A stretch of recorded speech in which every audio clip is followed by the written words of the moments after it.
Blackstone Audio presents God's Harvard by Hanna Rosin. Introduction. When I first began covering religion for the Washington Post more than 10 years ago, deflecting conversion attempts became a routine part of my work. Although they are unfailingly gracious, evangelicals are not so good at respecting professional boundaries. What did it matter that I was a reporter doing my job if I was headed for eternal damnation? To a population of domestic missionaries, I presented as a prime target, a friendly non-Christian who was deeply interested in learning more about their beliefs.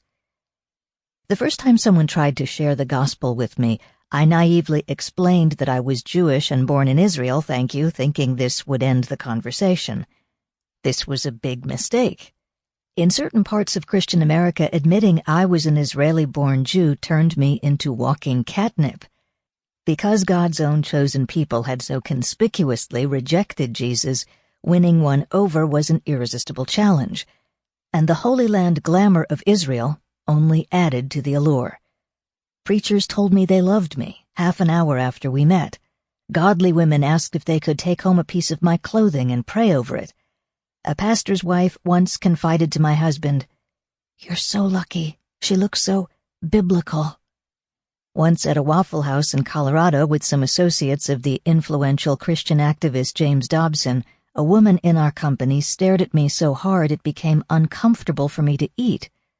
Finally, I looked up at her. "When I look at you, I see the blood of our Savior coursing through your veins," she said. "Thank you," I gulped. "More maple syrup?"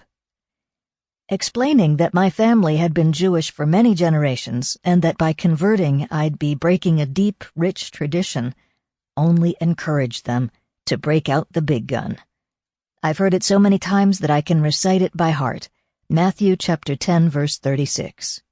"For I have come to turn a man against his father, a daughter against her mother, a daughter-in-law against her mother-in-law. A man's enemies will be the members of his own household. Anyone who loves his father or mother more than me is not worthy of me." This didn't stick with me either. Clearly they had not met my mother, or any Jewish mother for that matter.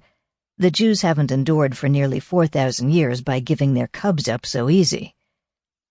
Biblical verses, like turtlenecks, go in and out of style.